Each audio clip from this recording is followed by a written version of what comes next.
you say yes. Again, even though every part of you wanted to say no.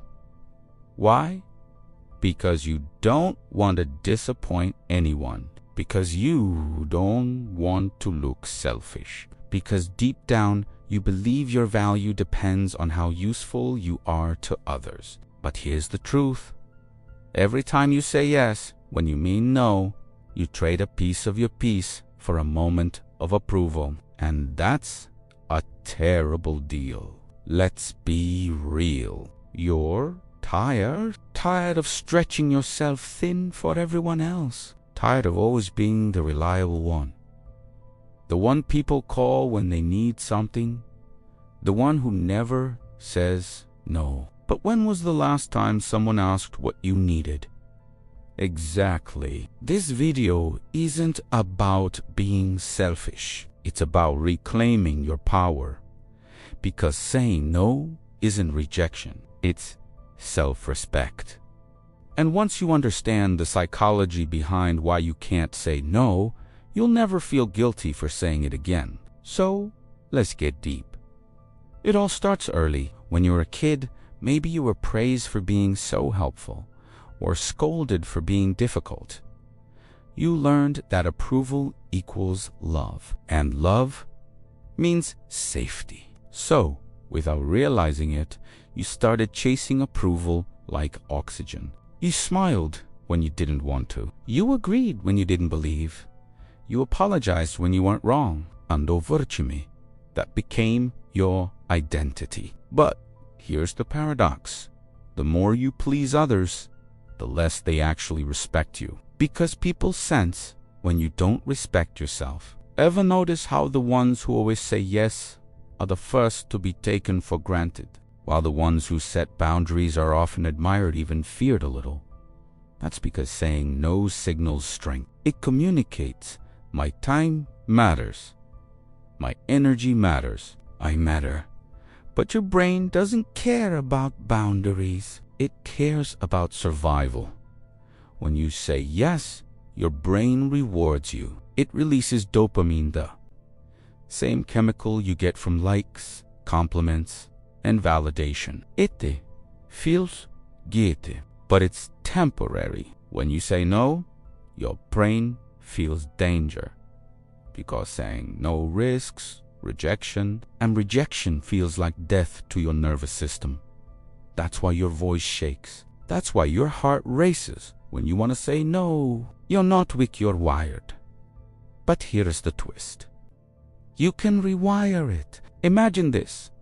Someone asks you for a favor. Your stomach tightens. You want to say no, but your mouth says yes. Pause. In that moment, instead of reacting, breathe. Ask yourself one simple question. If I say yes, what am I saying no to? Because every yes costs something. Your time, your energy, your sanity. You can't keep spending your life on overdraft. Now, I know what you're thinking, but if I say no, people will be upset. Maybe they will, but that's not your job to fix. You're not responsible for other people's comfort. You're responsible for your truth. And here's what's crazy. The moment you start saying no, you'll lose some people, but you'll attract the ones who actually respect you. Saying no filters your life. It keeps out the noise. It makes room for what truly matters. Let's talk about the nice person trap. You know the one? You don't want to rock the boat. You want everyone to like you. You tell yourself it's not a big deal. But it is a big deal, because every time you betray your own boundaries, you send yourself a message. My needs don't matter. And that message seeps in. It shapes how you show up in relationships, in work, in life. Before you know it, you're living for others, but you've disappeared from your own story. That's not kindness, that's self-erasure. True kindness includes you. It honors your limits. It protects your peace. So here's the reframe. Saying no isn't rejecting others. It's choosing yourself. And when you choose yourself, you teach others to do the same.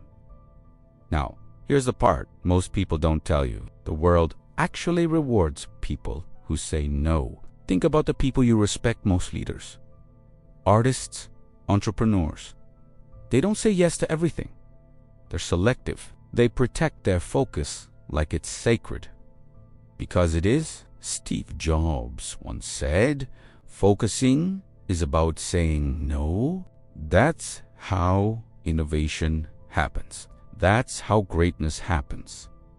And you can do the same. When you start saying no, you stop scattering your energy.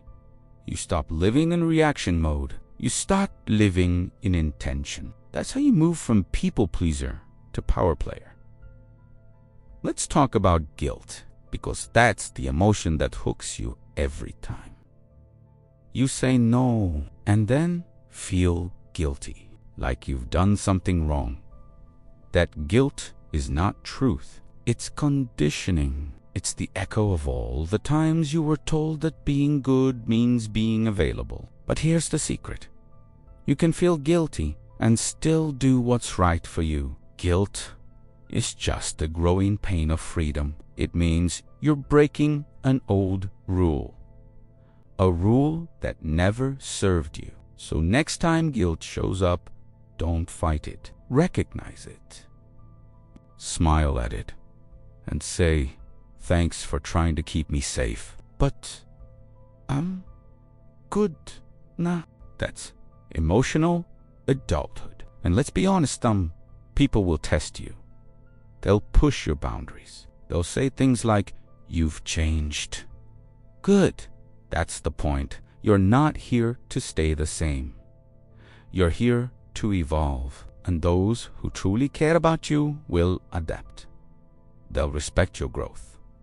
The rest, let them go. Because the moment you stop trying to be liked by everyone, you become magnetic to the right ones. Now, let's fix it. Start small. Say no to something low stakes. A meeting you don't need. A favor you don't owe. A plan you don't want. When you do, notice how it feels. Uncomfortable, yes. Liberating, also yes. Every no you practice strengthens your confidence. It's like a muscle. The more you use it, the stronger it gets. Then, upgrade your language. You don't need to explain yourself. You don't owe anyone a novel. Here are a few power phrases you can use. That doesn't work for me. I appreciate the offer, but I'll pass. Not this time. I'm focusing on something else right now. Simple, clear, respectful, no justification, no apology. Remember, no is a complete sentence. And here's what's wild. Once you master saying no, you'll start saying yes to the right things. Because now, your yes means something. It's not obligation, it's choice. You'll notice you'll have more energy, more peace, more time for what truly matters.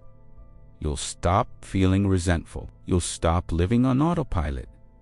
You'll start feeling alive again. That's the hidden power of boundaries. They don't cage you.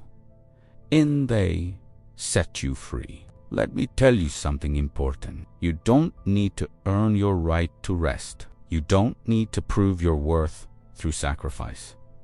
You don't need to be everything for everyone. You're allowed to disappoint others. You're allowed to protect your space. You're allowed to prioritize your mental health. The world won't fall apart if you say no, but you might fall apart if you don't. So stop making yourself small to fit into other people's expectations. The truth is, you can't save everyone, and you're not supposed. There's a quote that says, "If you don't prioritize your life, someone else will." Think about that. Every minute you spend pleasing others is a minute you're stealing from your own destiny. The job you want, the dream you have, the peace you crave. They all depend on your ability to say no. So ask yourself right now, what would my life look like if I stopped saying yes out of fear and started saying no out of strength? Because that's the shift. That's the line between living by default and living by design. You were not born to be agreeable. You were born to be authentic. And authenticity will always offend someone. That's okay, because the price of peace is the courage to be misunderstood. So from today forward, when your heart says no, listen, trust it, honor it. You don't owe anyone your compliance. You owe yourself your truth. And if this message hits you, it's because you already know it's time. Time to stop over-explaining. Time to stop apologizing. Time to stop living on everyone else's terms. Start reclaiming your yes by mastering your no. Because the moment you do, you stop being controlled by guilt, fear, or approval. You become grounded, clear, powerful. And that's when everything changes. Your relationships get real. Your energy returns. Your life starts moving in the direction you actually want. So, one last question. Who could you become if you stopped saying yes out of fear and started saying no out of love? Maybe that's the version of you that's been waiting all along.